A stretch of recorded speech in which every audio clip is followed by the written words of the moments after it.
All right. Good evening and welcome to the farm. This is Recluse, aka Steven Snider, sitting in for our normal host, Frank Zero.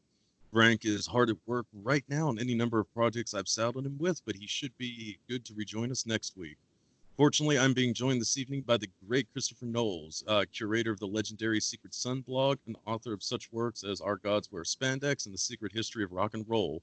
More recently, Chris has published his first novel, Live Up in the Sky. It is superb, and I urge all listeners to run out and grab a copy if you haven't done so already. It's available on Amazon and all other fine online book retailers. Chris, thank you for joining tonight. How are you doing? I'm doing great. I just want to clarify the title is He Will Live Up in the Sky. Oh, sorry about that. Sorry Yeah, about that. just so that you know when they do the search, it's He Will Live Up in the Sky. Yeah, I had that written down. I get a little excited though sometimes when I'm trying to read from script. So That's cool. That's cool. It's all right. good. It's all good. All right, all right. So for tonight's show, I'm planning on delving into a topic that has become a bit of an obsession for both of us, the Frasiers. In Chris's case, his obsession centers around one particular Frasier, a certain singer who emerged during the 1980s. In my case, it centers around a certain branch of the historic clan Frasier. But I'm sure, as Chris can attest, once one starts looking at Frasiers, you start seeing them everywhere. So so yeah, expect this to be a bit of a Frasier extravaganza. We're going to start by looking into the historic clan Frasier. Note one of the more mysterious branches of said clan, their ties to Scotland's historic otherworldly music, and bring things all back home with the most prophetic singer of our lifetimes. All right, so I just wanted to start out with by going into a little bit of the origins of Clan Frasier. They're widely believed to be from France, and that has led to one of the more peculiar aspects of the name specifically, and that is, in some accounts I've read, that it is essentially a French translation of the word strawberry. Now, I know you've done a lot about this, but could you give the listeners a little bit of insight into the symbolism of strawberry and its connection to the Frasers? Well, one of the I guess there's Clan Frasier, and then there's Clan Frasier of Lovat. Is that what they're called? I love it actually, and Love it. well, they were all part of the same clan, Fraser. The Lovett branch didn't actually emerge until the 14th or 15th century, if I remember correctly.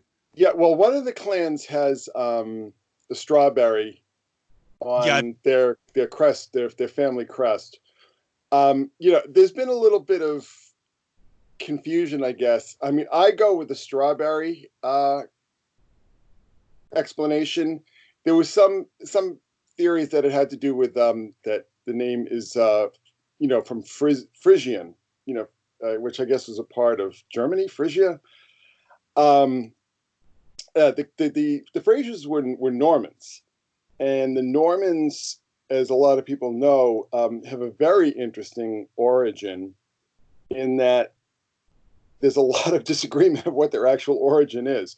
We do know that there were Norse pirates that seemed to form almost like a super tribe with Saxons who had been fleeing Charlemagne. Charlemagne had sort of come down pretty heavy on the Saxons because they would not convert. The Normans actually converted rather late. They converted into maybe the 11th century or early 11th century, but there were a lot of rumors that they still practiced, Norse paganism.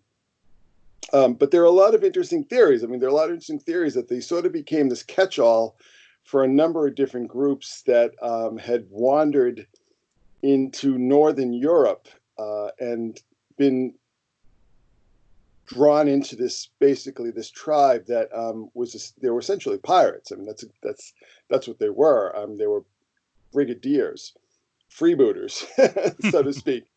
So, but they were extraordinarily successful. They conquered the north of France, and the area that's now called Normandy, and I believe Anjou as well. They obviously conquered parts of England during the Norman Conquest. And the Norman Conquest is a really interesting story because it was a massive, massive operation. And it was very well financed. They had an enormous amount of equipment. siege engines, ships, just a massive, it was like D-Day in reverse, I guess. And they had an enormous amount of men, horses, ships, siege engines, armaments, the whole deal. And the Anglo-Saxons who had been ruling southern England, they weren't pushovers. They were a pretty tough crowd. And there are very interesting stories how, the Normans would come in on horseback, and the Anglo-Saxons were basically running from battlefield to battlefield. And they put up a pretty good fight.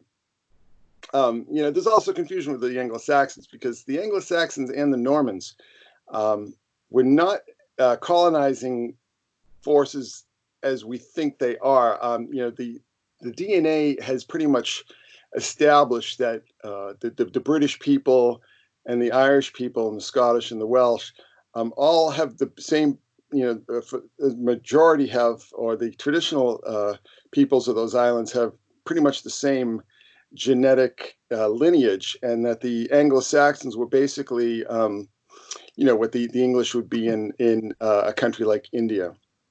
They were an occupational force, but they did not displace. There were a lot of kind of myths that the Anglo-Saxons had displaced the native Britons, and that's not true. And the same goes with the Normans. They neither group, which were basically an elite occupational people, had displaced the native peoples of the British Isles. But anyhow, you had some branches of the family that had gone up into Scotland, and one of which was Robert the Bruce, that family. And I believe the Frasiers sort of pop up in history then. But also in Ireland, you had, there's a gentleman by the name of Strongbow, who is a Norman warlord who was invited by an Irish king, because the Irish kings and warlords were constantly fighting with each other. And they had recruited Strongbow and his crowd to come into Ireland, and later came to regret it, because, as history records, the Normans took over Ireland as well. So, but the very interesting thing, and this sort of ties back to the earliest work that I had done on the blog, is that wherever the Normans established themselves, a well-known historical secret society would emerge in their wake. So the Normans, settled the British Isles. So we have Freemasonry. They settled Sicily. So we would have the Mafia.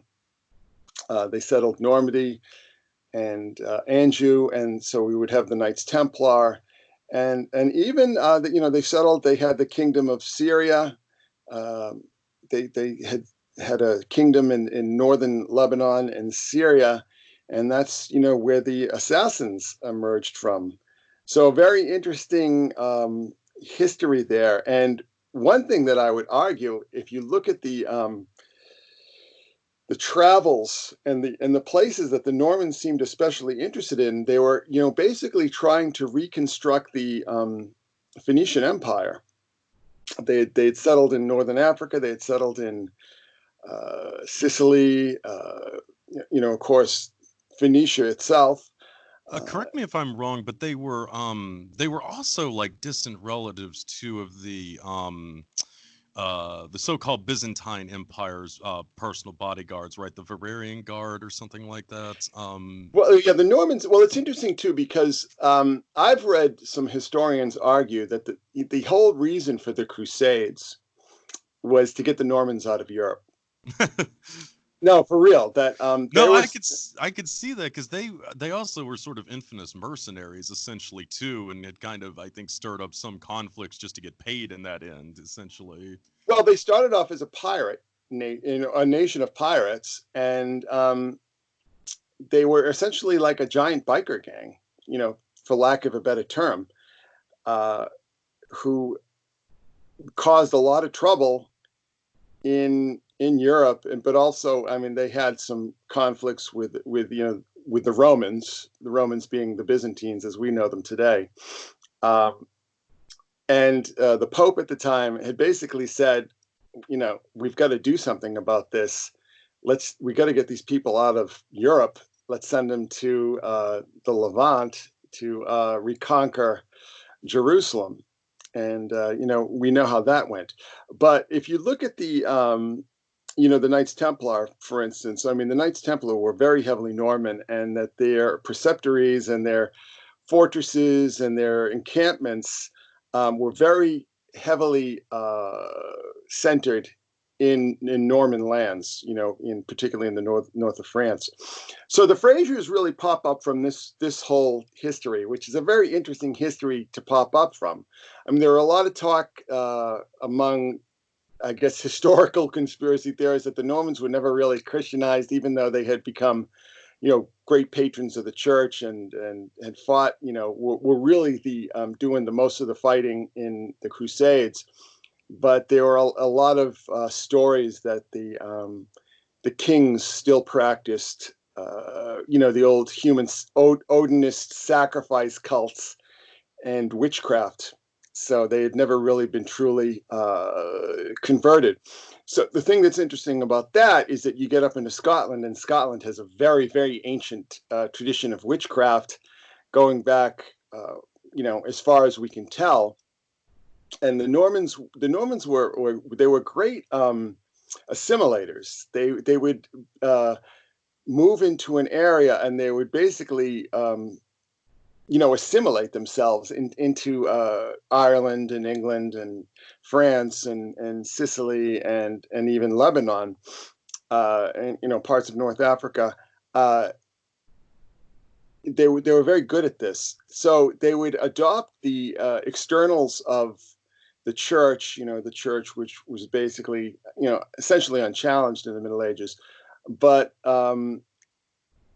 practice the secret old rites in private. And I believe that a lot of the stories about secret cults and secret societies and so on really spring from this.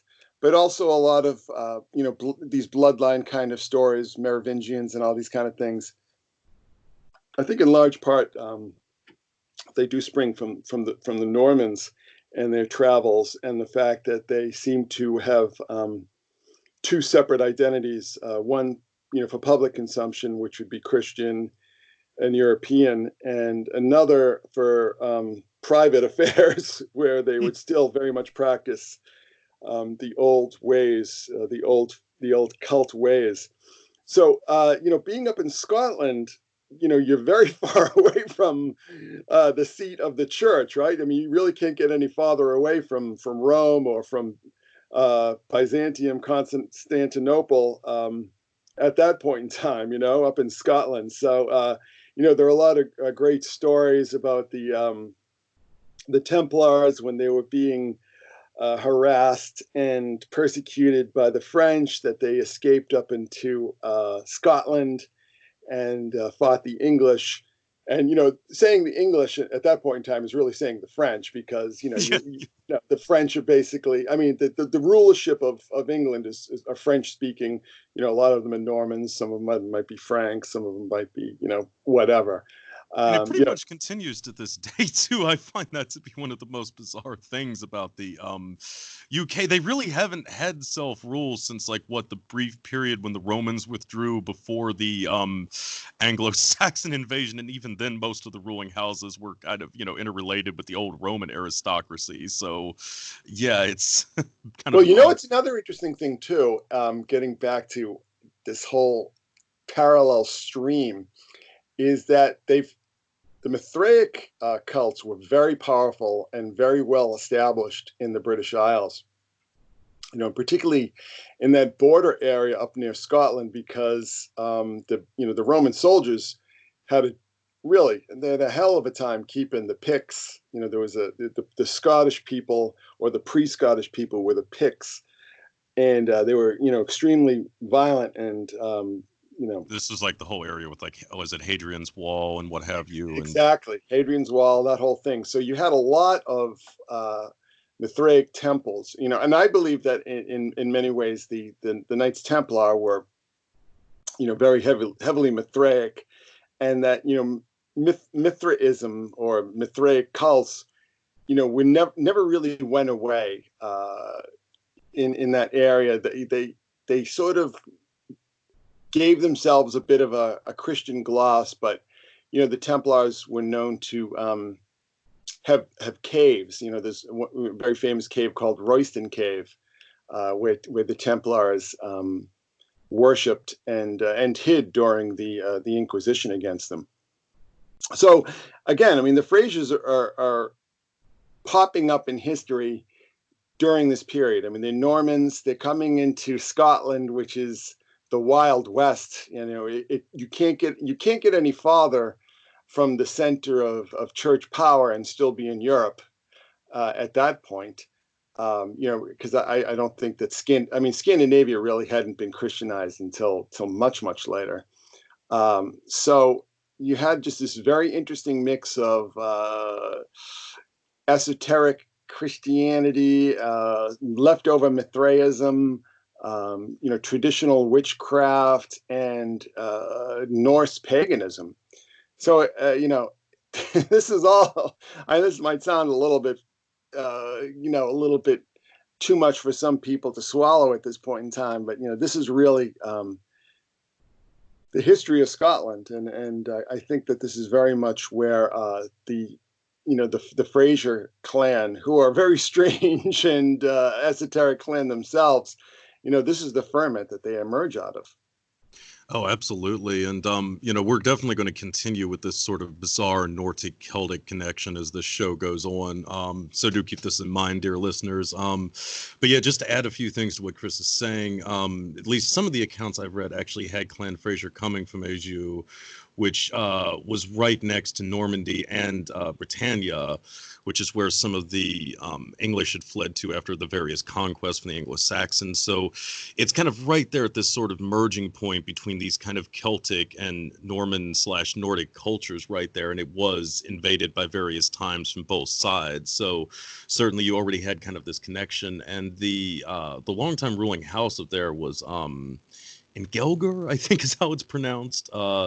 They produced Falk V, who went on to become the king of Jerusalem. He was also had a very close association with the Knights Templar, and his, I believe, grandson was King Henry II, and his great-grandson was Richard the Lionheart, the same one from the Robin Hood mythos and all this kind of stuff, the legendary king of England.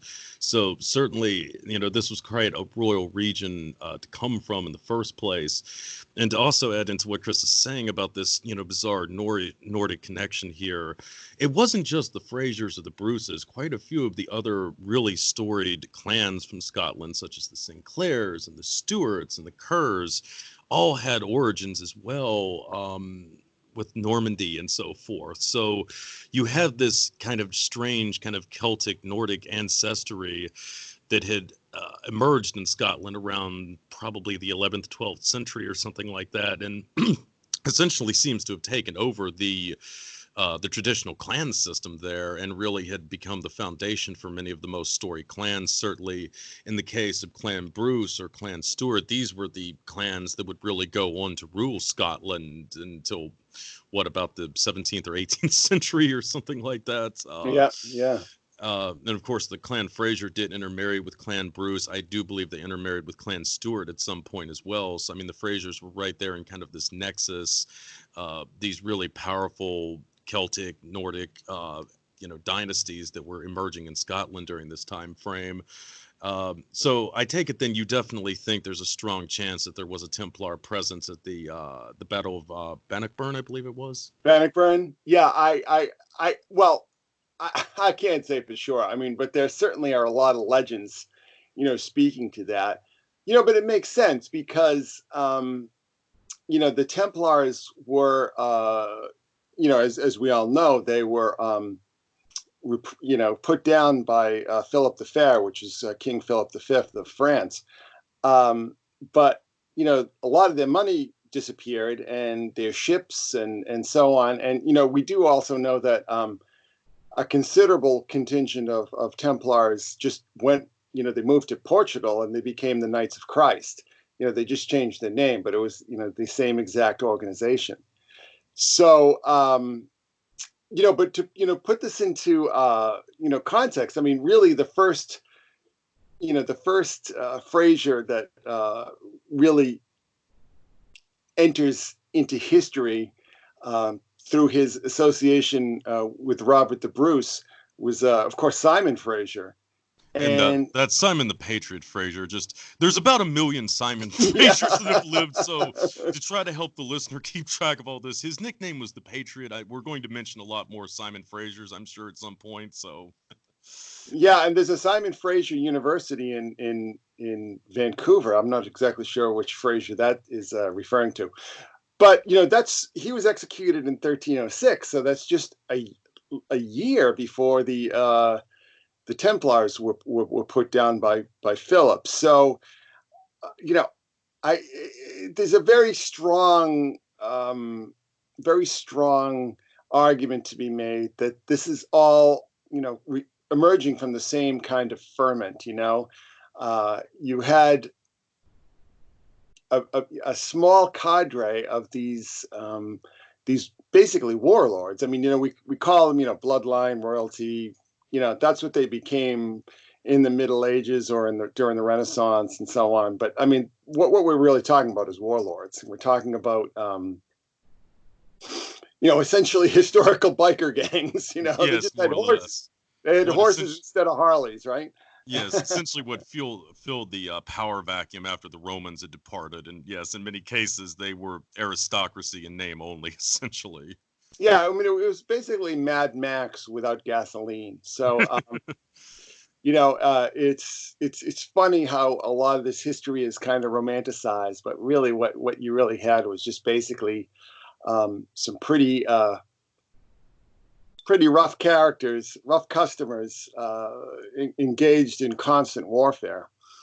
And again, this is really where the Frasers emerge from. I mean, what I'm reading here is that the first Frasier to show up in the history was another Simon Fraser, and that was in the mid 12th century. So that would have been during the the kickoff of the Crusades.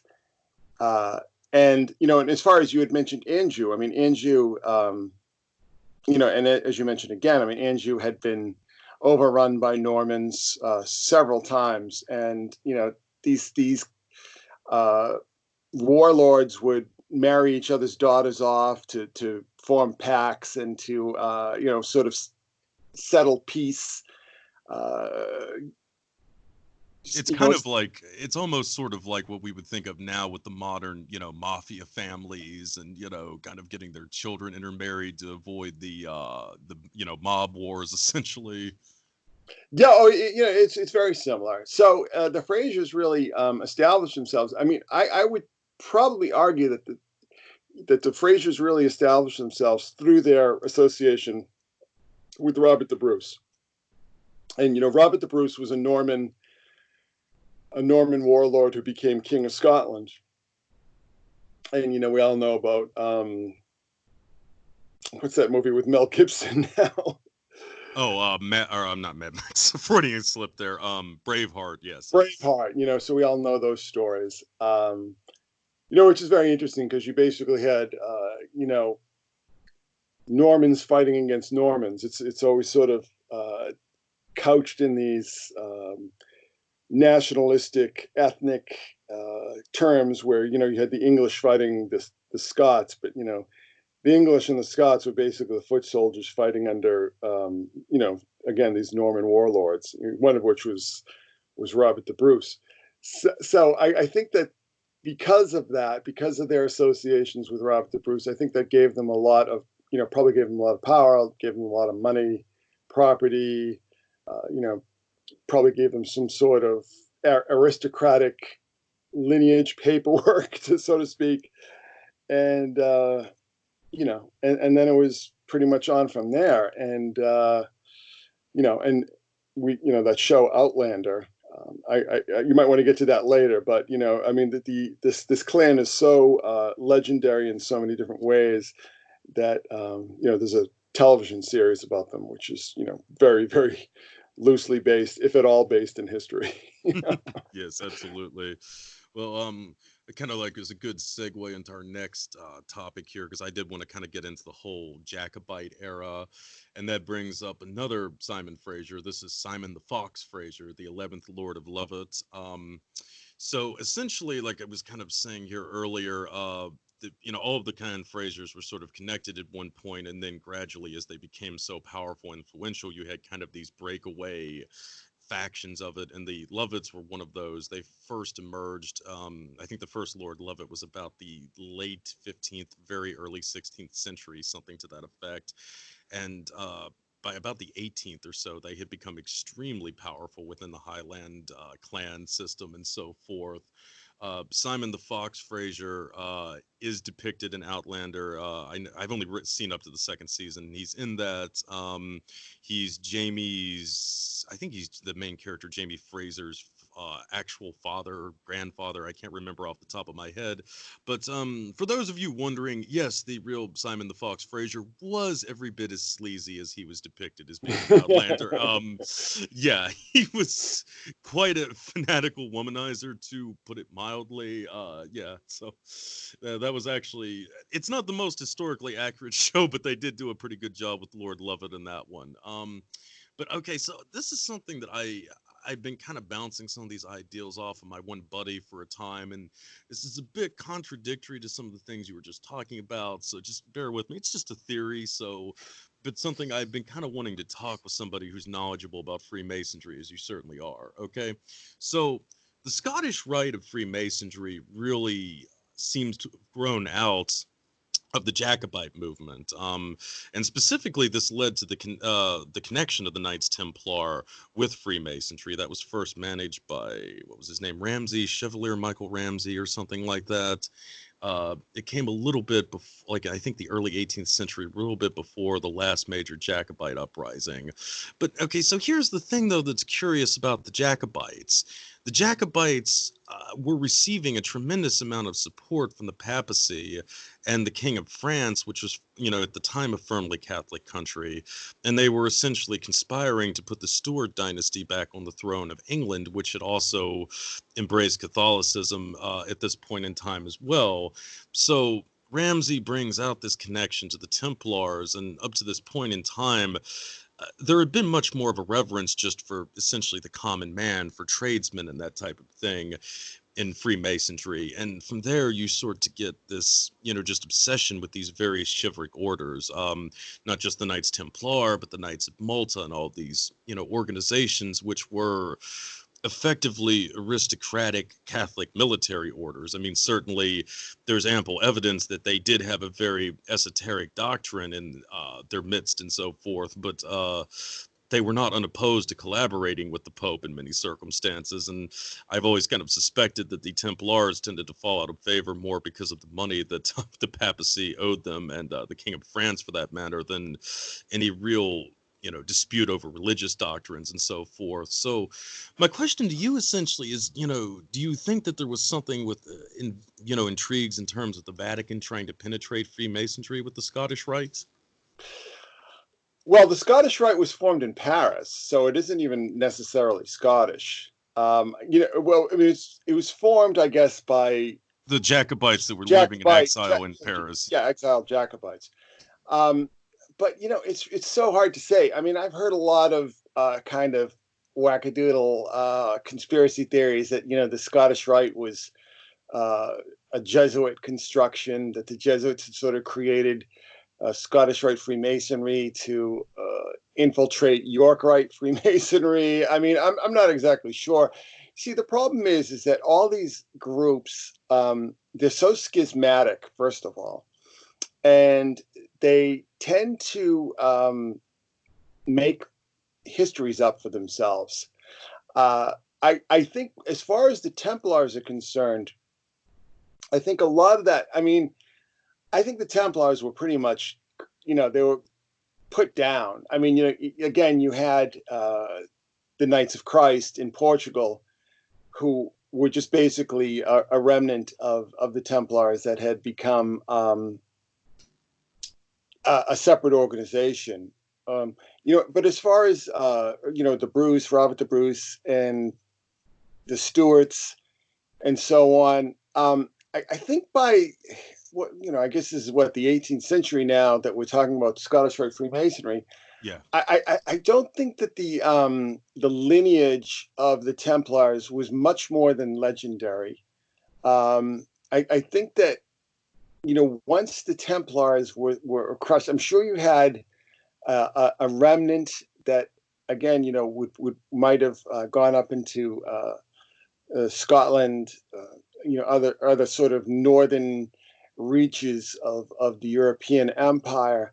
But I'm not exactly sure that they, by the mid to late 18th century, that the Templar Association would be anything more than a kind of legendary thing, because I just think that things would morph rather quickly. Particularly with the Normans. I mean, the Normans, like I said, were very well known for assimilating themselves into populations, and my particular lineage, ironically, is Hiberno Normans, which were Normans who had settled in Ireland, and they had come to see themselves as being more Irish than the Irish. So, I think that there is this tendency to assimilate, to take on the trappings of the people around you. So I just feel that the Templars, I mean, I'm sure that their memory lived on, because people are a lot better at recording history and learning history than we give them credit for. But I don't think that there would have been any direct lineage where there would have been some sort of secret Templar Grand Master who would, hand the keys over to the Scottish Rite Freemasons. I think that, whatever the Templar traditions and maybe even officers and, some sort of charters or anything, by this time, you're talking over 400 years later, and this is before the internet and electricity and television and everything. I think that it would have just been very long ago assimilated into shapes and forms that we wouldn't essentially recognize. But I think that when you get into like these secret groups and you start talking about the Jesuits and the Scottish Rite Freemasons and the Templars and the Stuarts and all these groups, I mean, it's anybody's guess. I think all these people were really crazy. I think they're all nuts. And I think that they, first of all, I mean, there's no doubt in my mind that none of them were practicing, Catholic morality in any way, shape, or form. Oh, absolutely. I don't think that any of them were chaste. Let's just say chaste and sober. I don't think was very much a way that you would describe any of these people.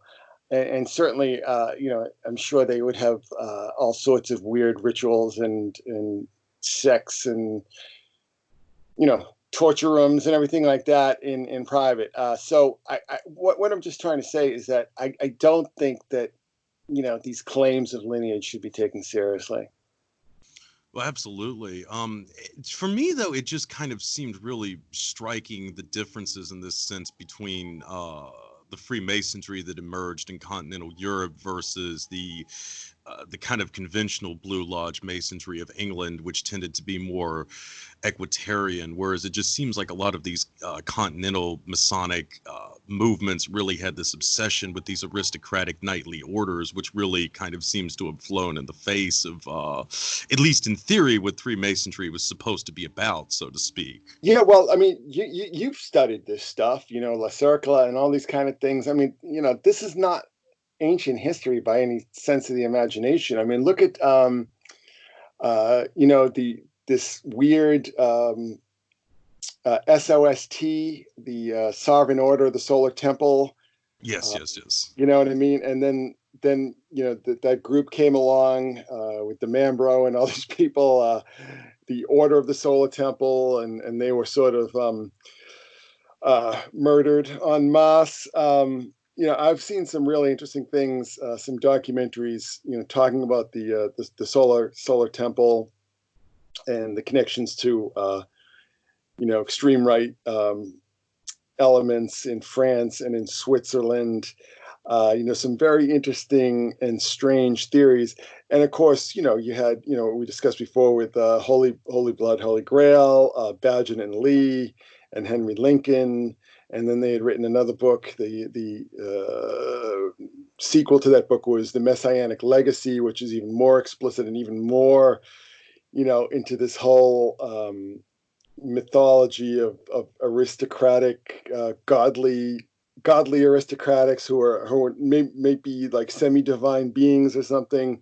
So I just think this is, it's a difference between the British, who, certainly by the 1700s, at the tail end of the Reformation and the Enlightenment, are very, for the most part, much more sober-minded and pragmatic people. And the difference between the British and the French, the great romantics and the great, the great dreamers. I've read some interesting theories about, the French mind and the French imagination, which is, very romantic and idealistic, particularly in comparison to the British and most certainly the Scots. I mean, the Scots at this point in time were, knee deep into Calvinism and Presbyterianism, very dour and, really form the basis of what we would come to know as fundamentalism. So I just think it's a cultural difference. I don't know how much stock I would put into any of the historical veracity of the claims, particularly with Memphis and Mizraim and some of these orders, Martinist orders, that arose out of France, because I just think it's just typical of the French imagination. I mean, let me just be clear. I mean, I do think at the core of this there is a lineage and there is sort of a hereditary underground that goes, that you can trace, say, the Scottish Rite back to the Templars and even back to Mithraic groups and the Dionysian artifices and a lot of these kind of groups. But I think that is very much a small core of, a very dedicated kind of cultic group, and certainly not like these Freemasonic groups that, for all their claims of being secret societies, pretty well known and pretty well publicized. Yeah, absolutely. All right, so to get back a little bit then to Clan Fraser of Lovat. So one of the really interesting things I've found about them is their historic connection to the whole area around Loch Ness. Of course, it was a member of Clan Fraser of Lovat, specifically one of Simon the Fox's sons, actually, who had built the infamous Boleskine House, which Aleister Crowley had, of course, bought from the Clan Fraser of Lovat at some point. I think it was 1894, 1895, thereabouts. But anyway, this whole area really gained a reputation for high weirdness and so forth. Of course, I had Paul Weston on here last week. It was essentially, describing it as being a mecca for thelemics and so forth for the OTO types and whatnot. I actually think the Gnostic Mass of Light or something like that they perform is supposed to be facing towards Boleskine. Essentially, it's their mecca, so to speak. Could you weigh in a little bit on just all of the kind of strangeness that goes on at Loch Ness and some of the legends and so forth? Well, yeah. I mean, Loch Ness, is a very deep. It's huge. It really is huge, and this controversy about whether Nessie actually exists. I mean, the fact that you would even have this discussion, just shows you that isn't just like a lake. I mean, it's a glacial body of water that is very deep, very cold, and very dark, and very large. So, legends of Nessie go back a long time, and but I think a lot of the legends and the mythology that has grown up around Loch Ness, I think a lot of it is due to the Frasers themselves. I really do. I think that the Frasers were a very strange group, especially the Frasers of Lovat. I mean, I think they were just very strange people. History shows them to be, rather eccentric. And I think that they were probably doing a lot of strange and interesting things when they didn't think anybody was looking. And of course, Boleskine House and Loch Ness would be the perfect place to do it. It's way up there. It's in the middle of nowhere. It wasn't very well settled at that time.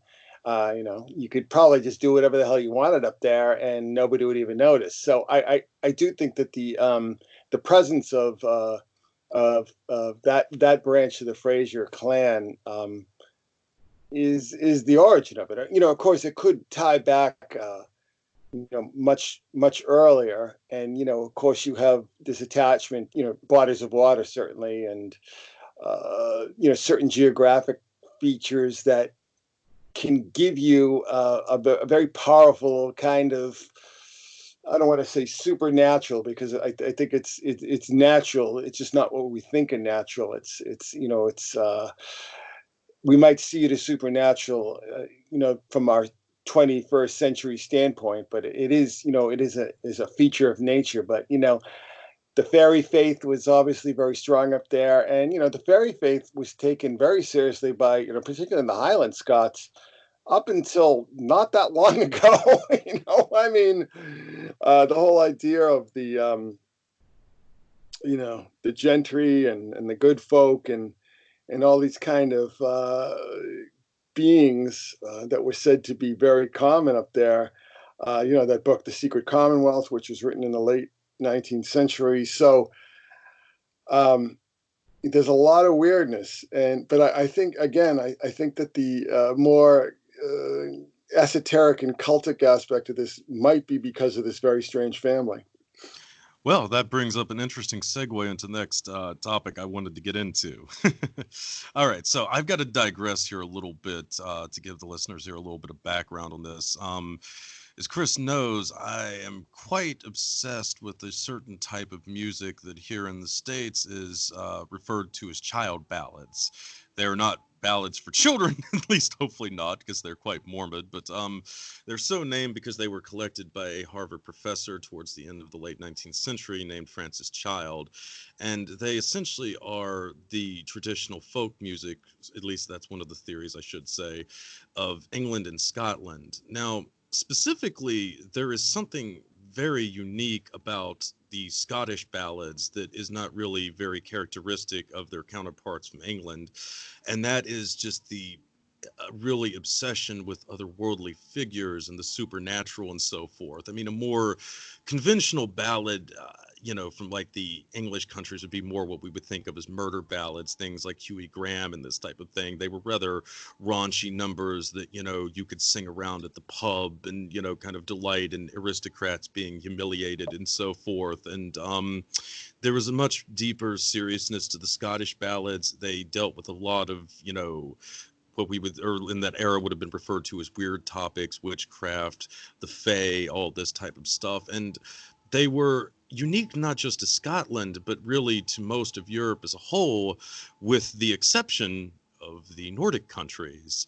In fact, there is a lot of overlap between the Nordic ballads and the Scottish ballads and so forth. Of course, this trade between the Nordic countries and Scotland had continued through the Scottish Isles and so forth. You can find a lot of strange, sea shanties dealing with mermaids and whatnot that kind of emerged in this whole area.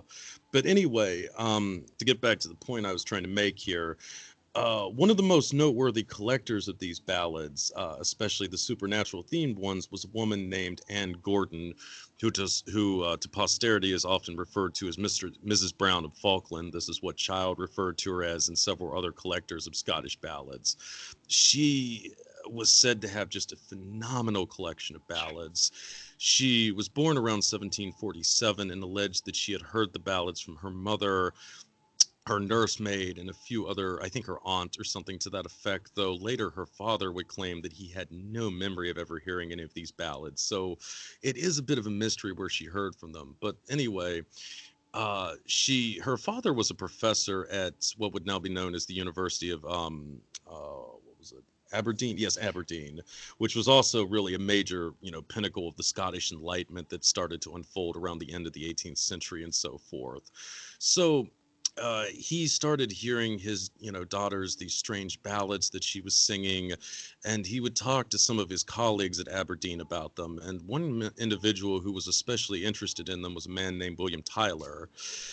Tyler started collecting these ballads, and his son would also develop a interest in them.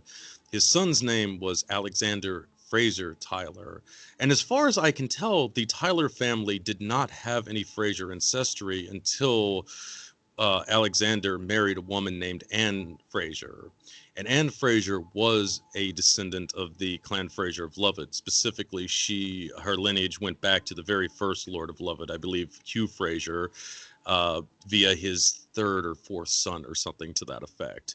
So essentially, Alexander Tyler appears to have married Anne Fraser and then adopted her name, which certainly in this era was quite curious. But from here on out, this family is generally referred to as the Fraser Tyler family. And at a sort of odd synchronistic level, there's also a lot of Freemasonic connotations to the word Tyler as well, but that's another topic. Yeah. But it's just kind of another weird thing associated with this. So anyway, Alexander Fraser Tyler would also become really obsessed with Anne Gordon's ballads. He would start collecting them, especially many of the more supernatural themed ones, things like Thomas the Rhymer, Willie's Lady, Alison Cross, so on and so forth. And specifically Thomas the Rhymer and is one of the really cornerstones, I think, of the fairy faith, if you will.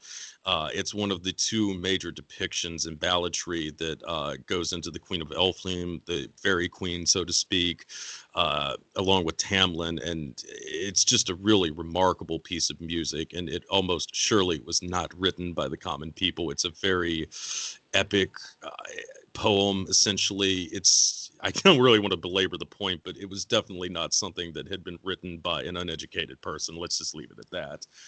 So, okay, they start collecting all of these strange ballads that deal with these supernatural elements and so forth. And after a time, they start to become deposited in a castle, which I believe is pronounced as Aldoria. I did try to find the right pronunciation for this, dear readers, but unfortunately I saw about 4 or so different pronunciations when I was looking this up online. So Aldoria is what I'm going with. It's spelled Aldourie,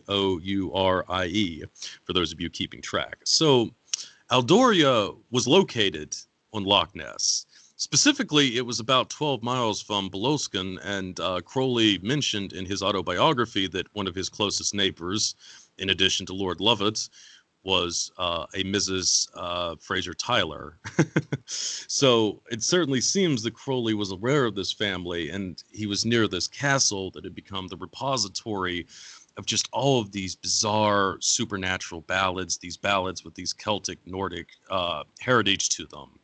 And this was especially interesting to me because there's a lot of theories that Crowley was the one who essentially had devised the modern religion, essentially, of Wicca, if we want to refer to it as such, via his former acolyte Gardner. Obviously, there's a lot of dispute to this, but it is certainly a compelling theory. And then going on into the 1950s, no less an authority than Robert Graves, the Nobel Prize nominated author and poet who was behind I, Claudius, would try to add legitimacy to the historic origins of Wicca by using these child ballads I've just referred to as evidence of this, especially things like Thomas the Rhymer and Tamlin, many of the same ballads that the Fraser Tyler clan had been collecting here at Loch Ness for at least a century or so before Crowley moved in. And it just was really interesting to me. Crowley is here. He's very near this castle that had become a repository for these just bizarre ballads. And then later on, Robert Graves would try to use these ballads as a justification for Wicca, which Crowley himself may have been the originator of. So it's a very strange series of connections. And I was just wondering if you could maybe weigh in a little bit on this, if you wouldn't mind. Yeah, I think that if you look at Scotland on a map, it's really, really far north. It's farther north than we think it is. I mean, it's kept temperate because of the Gulf Stream. But you could make an argument, and certain Scottish people do make an argument that that their connections would be stronger with Iceland, with Denmark, Norway. Because if you just look at the map, if you had a lot of travel, you'd be going back and forth there. And of course, Iceland, there's some controversy about how seriously they actually still take it. But, there's a lot of fairy and fae and all that kind of elves, whatever you want to call them. There's a lot of this presence in Iceland, right? Mm-hmm. So I think that because of Scotland is where it is, and because Loch Ness and the Scottish Highlands are where they are, it was kind of ideal place for a lot of these very ancient traditions to kind of, if not necessarily persist in their traditional form, but sort of just be kept a little closer to the vest, maybe just linger on. I mean, the Irish were nominally, very, very Catholic, but, you had Halloween and wishing wells and, all kinds of pagan traditions that never went away. So I think with the Scottish, I think in a lot of ways the same thing. I mean, I think it's different, and it is a little bit more Nordic. It is a little bit more oriented towards the real hinterlands of the time. But I think the traditions, they weren't, maybe they weren't put down the way they would have been, during these weird periods of religious enthusiasm when you would have inquisitions and book burnings and witch hunts and all these kind of things. I mean, there were certainly witch hunts in Scotland, but I think that, in these more distant, far-flung areas, that these older traditions might have just had a little bit more staying power, even if they weren't necessarily regarded in the same way that they were. And as far as the Scottish music and Celtic music, as we've come to call it, I think a lot of this lineage comes from Phoenician music. I mean, because the Phoenicians were back and forth to the British Isles all the time because of the tin trade, because of bronze, and the Phoenicians were very well known in the British Isles. And I if you listen to Scottish music, traditional Scottish music, jigs and reels and airs and so on and so forth, there's a real strong kinship with a lot of Middle Eastern and North African music, as far as the scales and the modes that are used. So I think you just have this interesting persistence of a lot of the history that had been going back and forth, and maybe some of the people that had sought refuge up in places like Loch Ness. Like Loch Ness. Yes. So I mean, yes, and that's kind of interesting too, as you were saying earlier, with the potential connections between the Normans and the Phoenicians, and how they seem to have kind of been traveling around, almost recreating the historic Phoenician Empire and so forth. And they had the same boats, by the way. I mean, this is true. The Viking Longboats were the same design. Even with those horse heads at the bow. This actually, when I did a series on the Templars, I showed some of these old friezes of Phoenician longboats, and they're identical to what we come to know is that the Viking longboats, the same design. And that's why the Phoenicians were phenomenal travelers, world travelers. There's a lot of theories that they would go as far east as Japan in these boats. So I mean, I'm not exactly sure how the Vikings picked up this design, but that is actually true. The traditional Viking longboat was identical to the Phoenician ships. Yeah, I mean, that's really just quite amazing. And then especially as you're saying, kind of the holdover with the music, which, I mean, somehow had been transferred essentially to Scotland via this, kind of Norman conquest, or whatever you want to call it, that brought in these, Celtic. I think it predates it. I think it predates it. I think it goes back a long time. I mean, I think it's once the Phoenicians started coming to the British Isles for tin, that I think that that's where the music came in. But I mean, people tend to forget, there's a lot of mythology that the British Isles was sort of this outpost, this hardship post. But they were quite well settled, and you had baths and cities and all this kind of stuff, roads. You had basically a very cosmopolitan population, and certainly the major cities in the British Isles. So I think that there's a mythology that, it was all like, some, I don't know, one of these movies like that horrible King Arthur that came out like 20 years ago, and everybody's sort the of one with the rock soundtrack or something like that. I don't know, something like that. And, everybody's running around in blue paint and all this. The one with Keira Knightley, it was a horrible movie. But yes, that was the one too. Yeah, they tried to make them like Roman. They were descendants from the Roman lords or something to that effect. But but the thing was that there was a very substantial Roman presence in the British Isles, and a lot of the people who became sort of they might have been displaced by again the Anglo-Saxons and the Normans and whoever the hell else was running up and down through their place. But the feudal system was really established by Roman knights.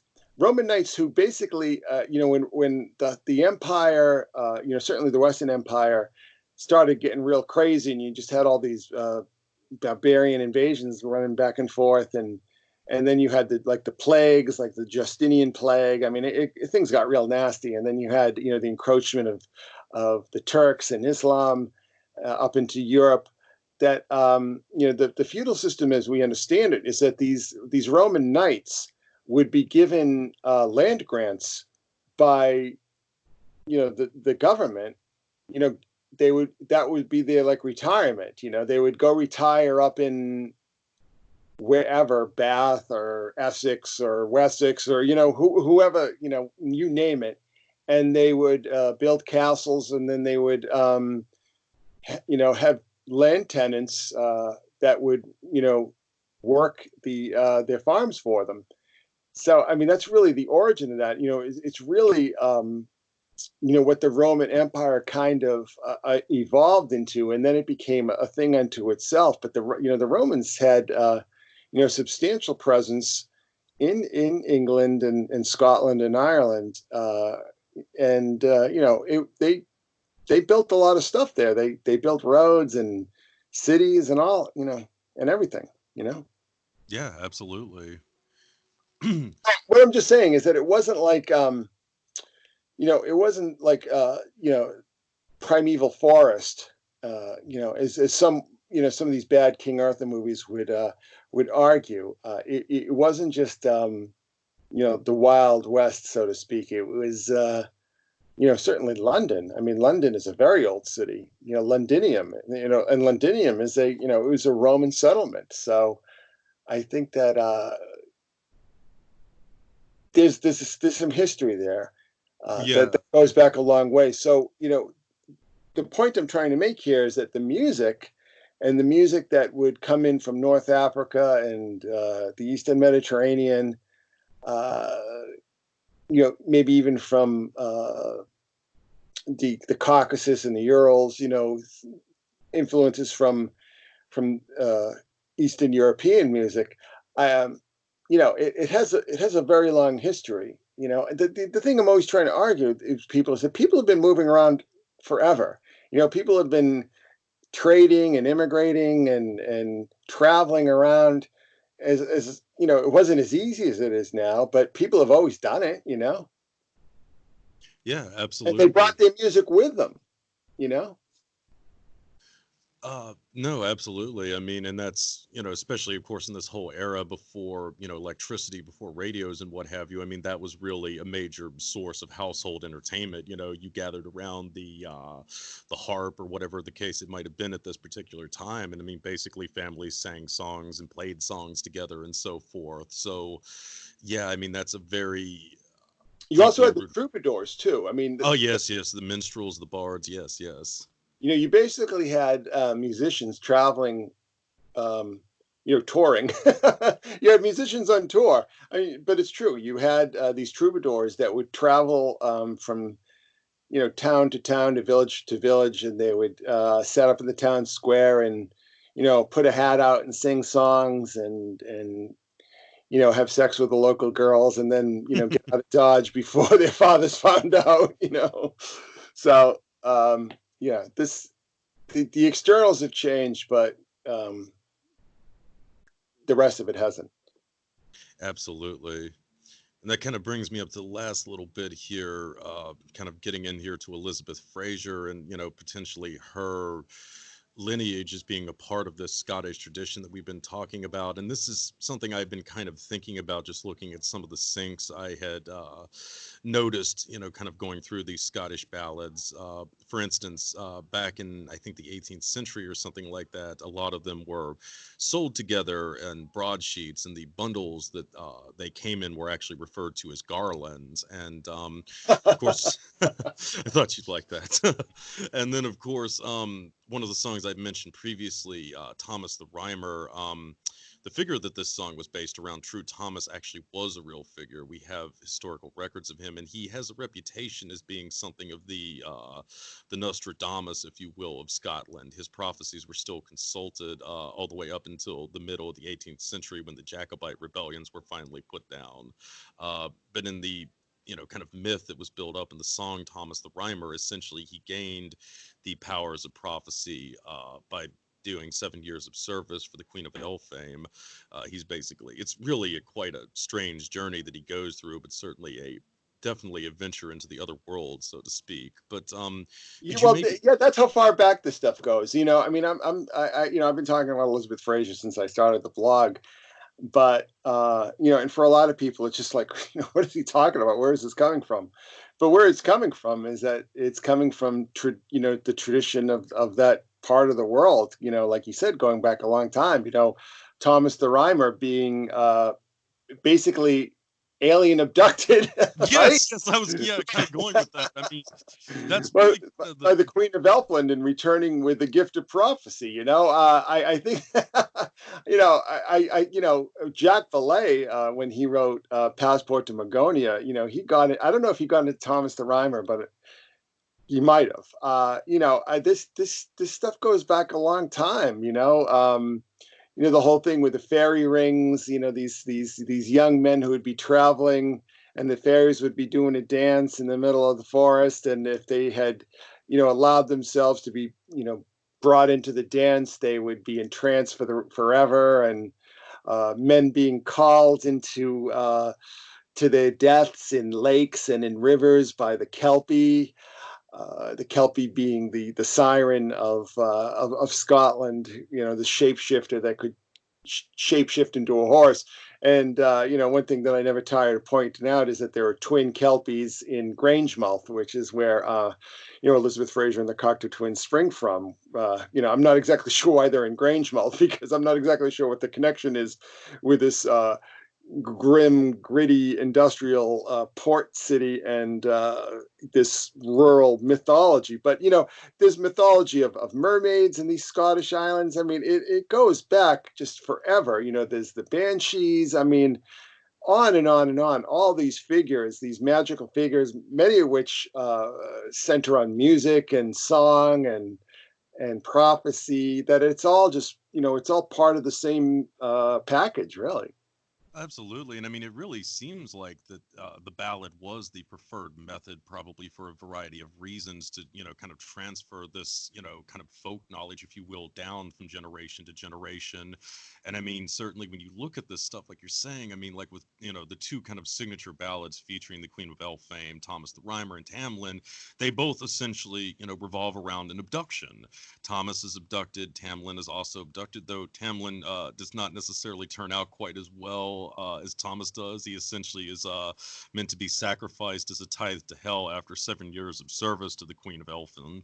So, but nevertheless, I mean, you still have these strange abduction experiences that were chronicled in these ballads. And then, of course, as we've talked about in a prior show, Scotland has really become kind of the UFO hotspot of all of Europe now. So, I mean, you can see this lineage, I mean, just going back almost to at least the 13th, 14th century, if not sooner, all the way to the modern era. I mean, it's really quite amazing. Yeah, it really is. The Falkirk Triangle, right?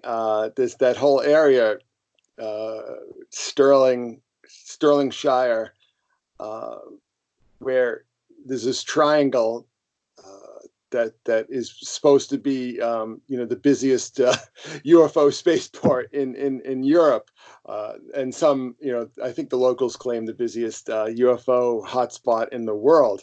And of course, Elizabeth Fraser grew up just on the outskirts of that. So there is a very, very long history and tradition and myth and legend and ballad, all speaking to this lineage. And you have the hedge witches, you have witchcraft, traditional witchcraft, which is nothing like Wicca. Wicca is just sort of like the witchcraft for housewives, but the real McCoy, especially up there in Scotland, is a much grislier kind of tradition. So yeah, it goes back a long way, and I would not be surprised if any of these Frasers that you've looked at, Simon this and Simon that, and Sammy and Billy Fraser and Johnny and whoever, that they were probably they would have at least wise women working in the household, if not their wet nurses or their who the hell knows, right? Their nannies. I mean, this is a part of a secret tradition that goes back a long way. And, and it's really remarkable, too, when you look at the Scots. I mean, because one of the things that is kind of overlooked is that the Scots were kind of like, they were the ones who kind of ran the British Empire as far as, the day-to-day running. They were engineers and shipbuilders and, practical men of, And of course, soldiers as well. I mean, quite a few of the most elite troops also came from Scotland as well. Well, yeah, and I don't know. Did we discuss the whole thing with the commandos and No, we haven't gone to that yet. But yeah, no, and that's that's kind of another odd thing, kind of going back to this area and Loch Ness. I mean, so I was able to find out that the relations between the clan Fraser of Lovat, the Lords of Lovat, and the Fraser Tyler family had continued. And the Fraser Tyler family actually had a very strong tradition of soldiering. Quite a few of the male members had actually served in the armies of the British East India Company. And going into the late 19th century, of course, the clan Fraser of Lovat, they set up a lot of these elite units. And one of the first was the Lovett Scouts. They were deployed in the war in South Africa at the end of the late 19th, early 20th century. And this was it was a brutal, brutal war. It was one of the first, really widely used uses of concentration camps in the modern era, which the Boers, the Dutch, German, South Africans were put into in this time frame. And the Lovett Scouts were essentially this kind of elite commando unit, one of the very earliest, commando units formed in the UK that were set up to deal with the Boer commandos and so forth. And naturally, the Lovett Scouts were actually founded at Adory Castle, where these mysterious Scottish ballads were being collected, where the Fraser Tyler family was there. And so yes, they opened up their good offices to Lord Lovett. He popped on over and set up this elite commando unit that was then dispatched to South Africa to commit gross war crimes against the neighbors there. So yeah, it's well, just... I got to tell you something. Now that we have access to social media, and people from around the world, and a lot of people who speak English now, and or at least communicate online in English. The British Empire was not a bloodless affair. The British were brutal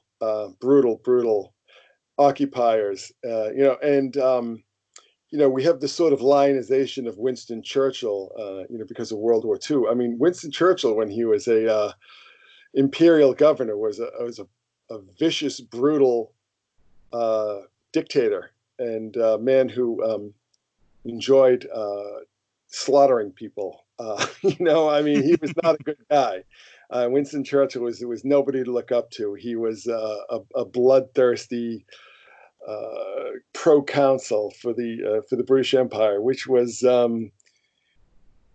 again, there's a lot of mythology and romanticism about the British Empire because we sort of associate them with these cultured cosmopolitans of London, but that's not really the on the ground reality of it. That the British in Asia, particularly India, South Asia, Africa, you said in not only the Boer War, but up and down, the Zulus and the Mau Maus and so on and so forth. I mean, the way they dealt with these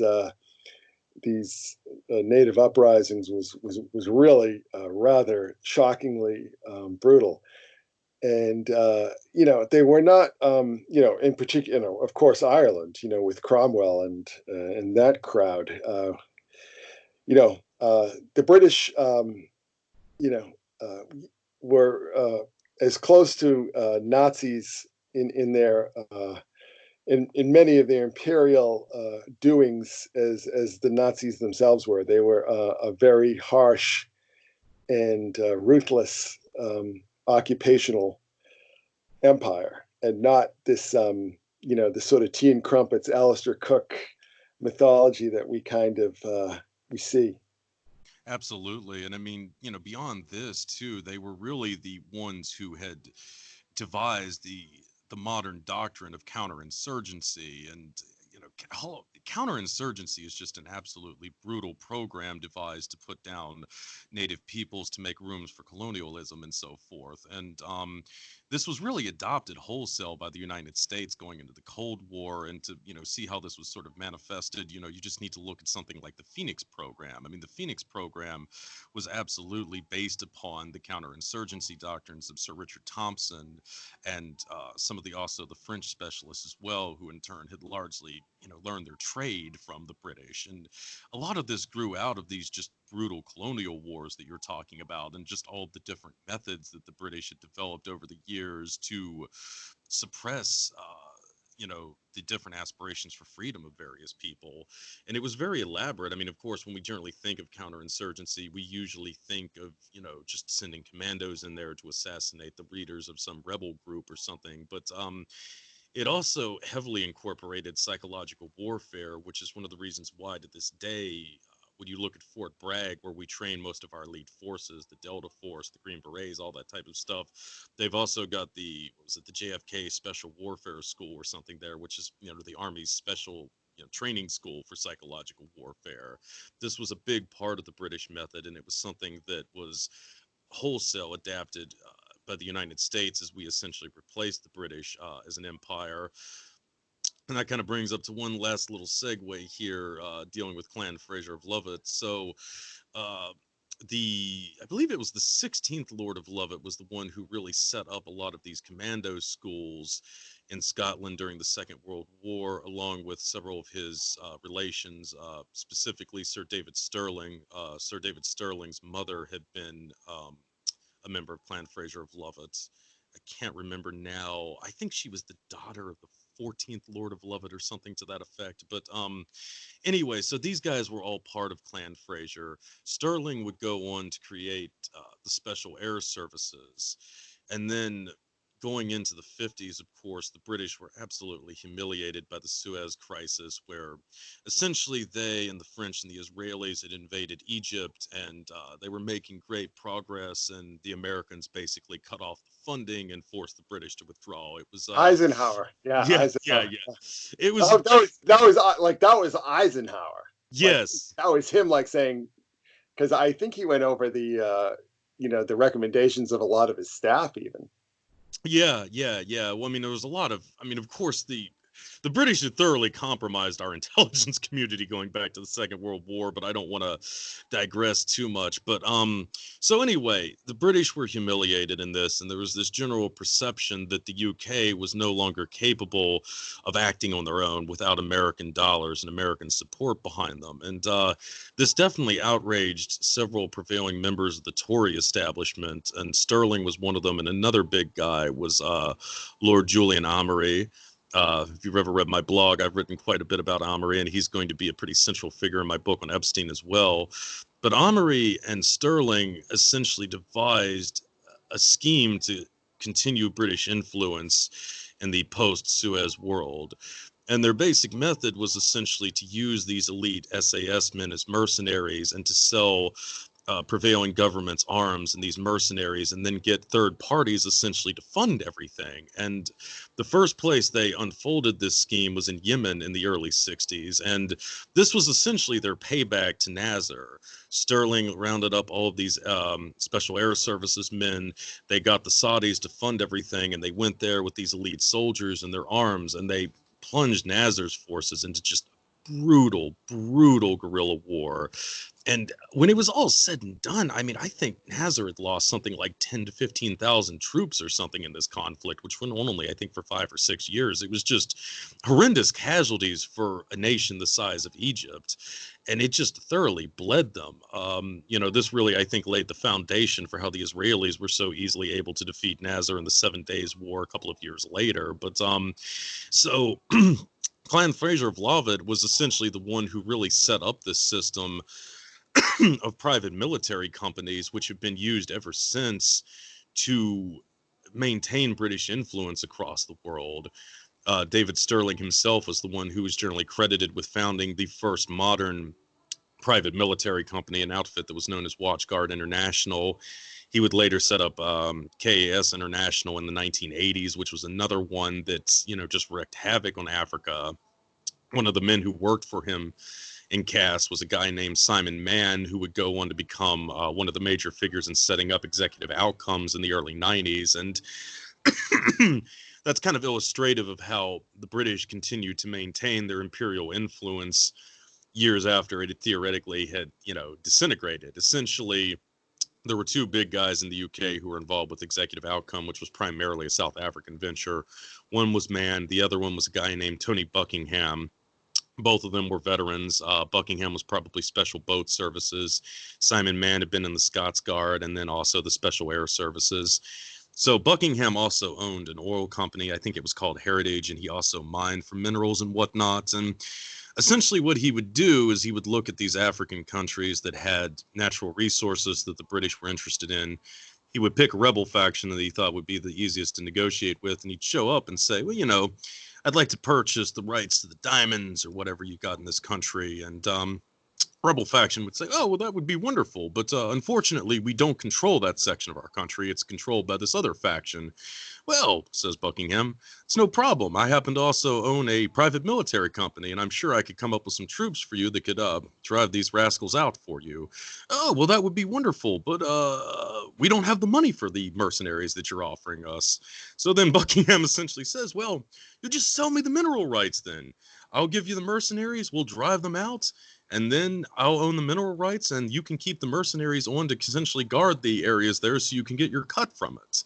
And, this has been going on for decades, and this is essentially how the British have covertly maintained a lot of their influence in Africa and these other diverse, parts of the world. And this all kind of went back to the ingenuity of Lord Julian Amery and David Sterling, he of Clan Fraser of Lovat. So, No, well, it's funny because I remember, I'm not exactly sure who said it, but, if you look at the biggest companies in Silicon Valley, Uber is a taxi company that doesn't own any taxis. Facebook doesn't, produce any actual physical, tangible objects.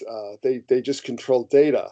And you can just look at a number of these companies that they're not really companies as we would understand General Motors or General Mills or even Exxon. I mean, they're not really a corporation producing goods. I mean, they're all service companies, and I think that the British economy is largely service driven, and I don't mean service like cleaning and you know Well, they do clean. It's babysitting. just it's money that they clean. Yeah, exactly. It's banking and consulting and architecture and on and on and on. So I think with the British, when they were dealing with all these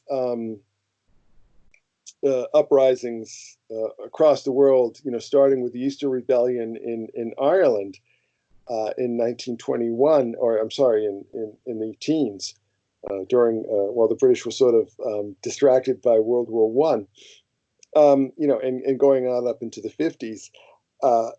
I think that there was a thinking that took hold and might have had some of these individuals that you're referring to, where that's like, well, keeping troops and planting our flag and lording over people the way it's been done since time, since Sargon the Great, really. It doesn't really make sense anymore. The economy works differently. Travel and what was then modern communications, which were unprecedented, entirely in history. Certainly even by the 50s. So they created more of a virtual empire, let's just say. And you referred to all these private military contractors, which is just a fancy way of saying private armies, privatized armies. And getting back to my particular Frasier, I had seen Massive Attack at Radio City Music Hall, and Elizabeth Fraser was touring with them, and the climax of the show was really astonishing, and you can see a lot of videos of it online, where it's very much I've always sort of sensed that there's some sort of oracle of the apocalypse connected to this woman. And then I'm in Radio City Music Hall, seeing it play out in front of my eyes, that there's this huge video presentation by Adam Curtis, who a lot of your listeners will probably be familiar with, sort of showing just to interject here for a minute too, but Adam Curtis did an excellent documentary series, I think around 1999, called The Mayfair Set, and actually one of the installments in that was a biography of David Sterling, essentially describing how he had set up this whole private army empire, which was really quite excellent. But anyway, continue. Sorry about that, though. I just thought that was kind of a weird connection. Well, if you watch, you can go online and you can just Google go on YouTube and search for Massive Attack Group 4 2019, and there are a number of different videos, but you want to watch a version that has the full screens. They had these giant video screens show up, but basically what you saw for the climax of the show was this unfoldment of this virtual empire taking place, and you really need to watch the video to see it unfold. And Elizabeth Fraser is just, she's wailing away this very ghostly presence on stage, sort of this keening, very fairy-like sounding voice. I mean, it sounds, her voice in this particular song really does sound like, the fairy across the moor kind of deal. But it really, Curtis is really sort of detailing how this reality of the virtual empire is taking shape. But the song is called Group 4, and Group 4 is one of these private armies. They're now called G4S. I'm sure you've done a lot of research on that particular organization. I believe they're the ones that own Wackenhut, if I remember correctly. Yeah, they did buy Wackenhut. Yeah, and boy, that Wackenhut, that operation was. Yeah, that's one of the more infamous ones. Yeah, but they did buy out Wackenhut. But again, that's this whole idea of these virtual the virtual empire and all these mergers and, one corporation, giant corporation buying another giant corporation and so on and so forth. But you should really watch this video because it kind of encapsulates how all of this history that we're talking about is playing out right now. As recently, the videos would be anywhere from late January to late September of the previous year. But this connection between a Frasier, and these private armies and this virtual empire that's taking shape using surveillance technology and online and all these various kind of civil disturbances and so on. I mean, it's really chilling to watch. It's actually kind of disturbing to watch. Just how clearly this is being laid out and displayed and shown to you, and using this very spectral presence of a woman who's at least a nominal product of this very strange and ancient family. No, I mean, absolutely. And I mean, that does certainly sound quite chilling and horrific, especially as a glimpse really of the world that we're going into and so forth. And, I can't recommend enough that, that you watch as many videos from that tour as possible. Elizabeth Fraser sang in one of the songs, talk about the virtual empire. One of the songs that was performed is that she had sang a version of "Where Have All the Flowers Gone," which is a folk song that Pete Seeger had written. And basically, the video that Curtis shows you is that he's showing you the occupations in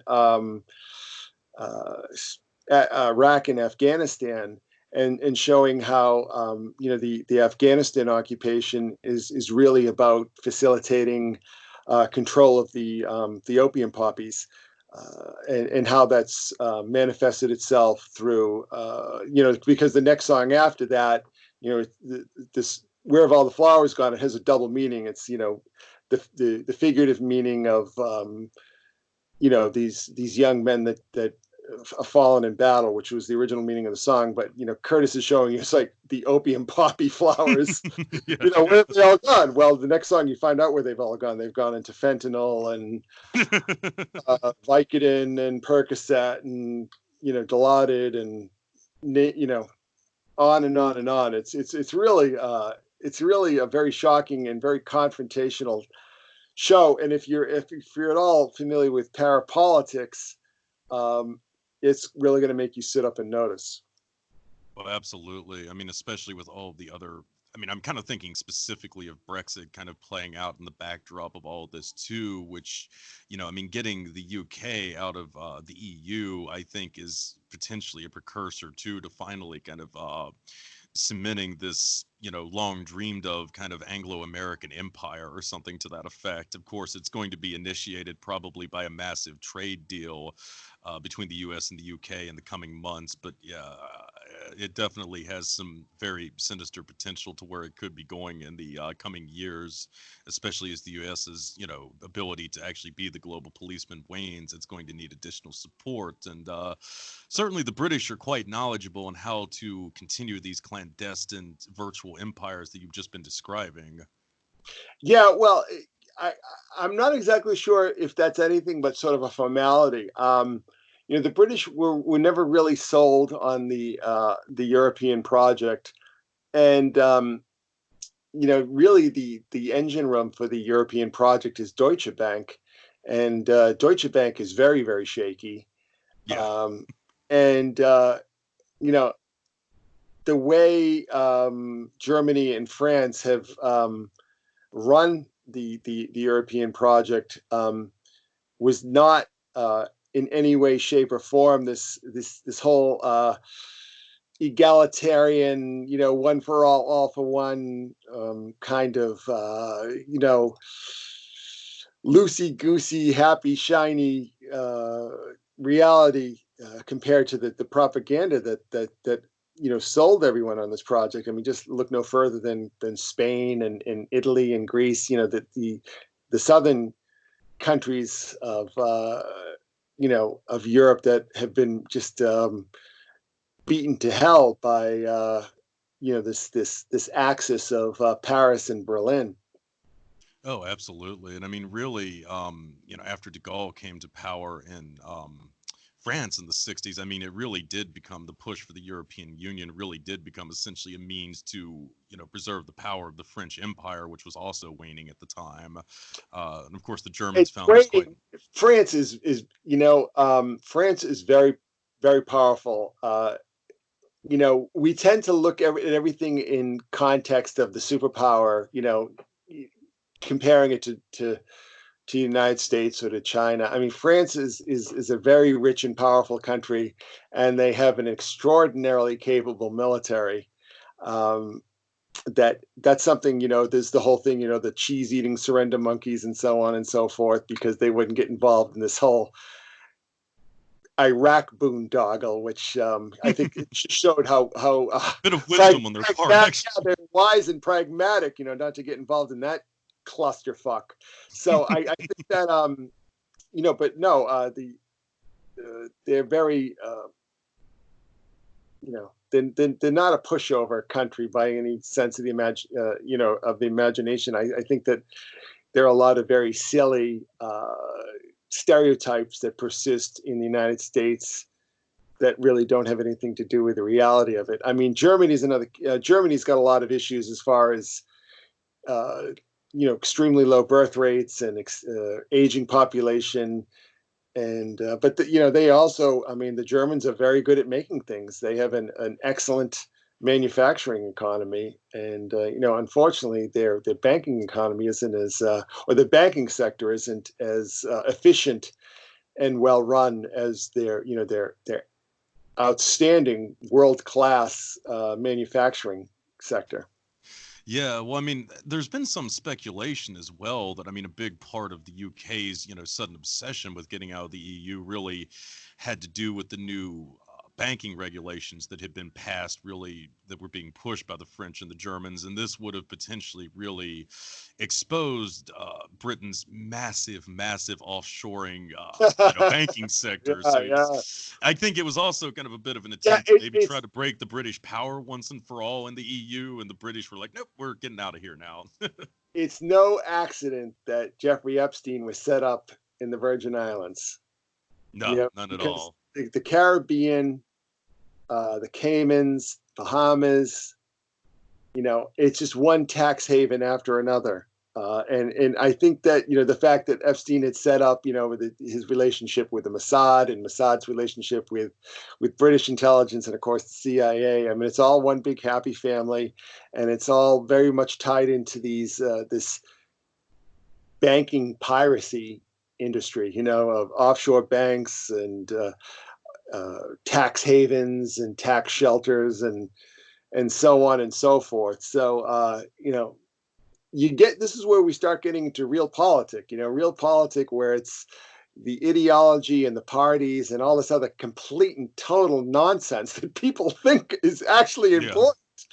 It's like anytime I see somebody arguing about politics on Twitter, all I want to do is just go watch Ned Beatty's speech in Network. From Network. Network, because there's never been a better explanation of how the world really works in any popular medium since, and it's every bit as valid and relevant now as it was written today as it was 45 years ago when that movie was released. I mean, folks, if you haven't seen Ned Beatty's one monologue to Howard Beale, I mean, it's just incredible. It's pretty much the reason why Ned Beatty won the Best Supporting Actor award for this movie, even though he was only in it for 5 minutes or something like that. It was that window in the 70s when, you had a little bit of truth telling. You had 3 Days of the Condor and Parallax View and Network, and everybody sort of blames Reagan, but that was really kind of shut up pretty quickly when the Carter administration, which was a lot more conservative than people tend to think it was. I mean, I think this is a lot of mythology because Carter himself was kind of like this howdy doody figure, but his administration were not. They weren't hippies. They were hardcore Cold Warriors, and the military buildup that Reagan took credit for really started under Carter. And, I mean, he did bungle the whole thing with Iran and so on, but I don't think that he really had a lot of options. But, it was that when Nixon sort of was reeling and Ford came in and was just basically he just was keeping the chair warm. And but I think once Carter and his group came in, and of course they were connected to the Hollywood power establishment pretty closely. I'm forgetting that guy's name, Jack Valenti, who ran the motion picture occupational force. I don't know do you know who Jack Valenti is? Jack Valenti is a guy. He's basically the guy who kept Hollywood on a leash. He worked for Lyndon B. Johnson's administration, and then he just became this guy who was always at all the award ceremonies, and he's had like the Motion Picture Association. I mean, some nebulous description that I don't think anybody took seriously, but it was just clearly he was, the Washington military establishment's man who was going to shut up all these guys making all these movies that were letting the cat out of the bag. Oh, yeah, that's quite interesting. No, I had not heard of Valenti, but yeah, I can definitely see that because, like you were saying, it kind of seemed like in the mid 70s there was just this rash of films that were really telling tales out of school and not, really trying to cover that up very much, and then it just sort of all, stopped kind of suddenly around 1979, 1980 thereabouts. Yeah, I think it kind of stopped earlier than that. I think that even Network was kind of the tail end of it. Network was 76, not 75. Network was kind of like, that was getting near the end of it, because the next year you had Star Wars and Close Encounters, and just Hollywood really just going back to escapism. Escapism and the blockbuster era. Very much a change of heart, I guess you would say. Yeah, it's a sad thing too. I mean, certainly there were some great films that were made in that kind of early to mid 70s period too that are still highly, highly relevant to this day, most especially Network. Yeah, well, like I said, I mean, I can't think of a better description of the way the world works than that speech, that lecture that Ned Beatty gives Peter Finch's character, Network. And I'm sure most of your listeners have seen that scene, but if you haven't, yeah, it's powerful. Just stop whatever you're doing now and go watch it, because it will turn your head around. There are no nations, Mr. Beale. Yeah, well, it's true. I mean, it's the thing that fascinates me too is that was Paddy Chayefsky. And Paddy Chayefsky had, after he had written Network, he turned around and wrote Altered States, the novel Altered States. And of course, there's a heavy MK Ultra connection there, because the character in Altered States is really based on John Lilly. But John Lilly was kind of like, he was an MK Ultra chemist who like Puharich, got a little too high on his own supply and took off into the stratosphere, I guess you would say, quite literally. So, but I think that I've always been very curious about like what Chayefsky's thinking might have been, and it always seems to me that he scared himself and he disillusioned himself so seriously with Network that he just gave himself such a dose of cold hard reality that he was looking for some kind of escape. He was looking for some kind of way out, and I think that was very much an inspiration behind the Altered States novel, which a book that I recommend everyone read, by the way. Yeah, I mean, I'm not familiar with the book, but I mean, certainly the movie is very interesting, though my understanding is it didn't keep up with his initial vision, though, for the film, essentially. Did kind of get a little, kind of more of a B movie horror feel at certain points. But then again, it was directed by Ken Russell, if I'm not mistaken, right? Well, it's more faithful than I think. I think that Chayefsky and Russell might have come at loggerheads, but having read the book, um, the movie is a lot more faithful than I think it's given credit for. I just think that it's Ken Russell, and Ken Russell is going to Ken Russell, right? Yeah. He's going to do whatever the hell he wants. So I think that might have been frustrating for Chayefsky. But another movie that I really recommend everyone watch if you've never watched it, another one of these great '70s conspiracy movies is Capricorn One. Really phenomenal movie. And that was I guess that's more the tail end because that was '78. But I think that was a little bit of an outlier because really the core of the great conspiracy thriller was a little bit earlier on in the decade. Yeah, definitely. I mean, I suppose you could say maybe Altered States. It kind of been an attempt at that somewhat because it definitely did get into some of the stuff with MK Ultra and the remote viewing experiments at SRI and that type of thing, hints of it and so forth. But yeah, they definitely, I think, made a kind of a self-conscious effort to make people not take it as seriously as they should have, to put it mildly. Well, again, I mean, I think that certainly with Reagan, and when you did see conspiracy movies in the Reagan era, they would be much more heavily couched in science fiction. I'm thinking of something like Firestarter or Brainstorm.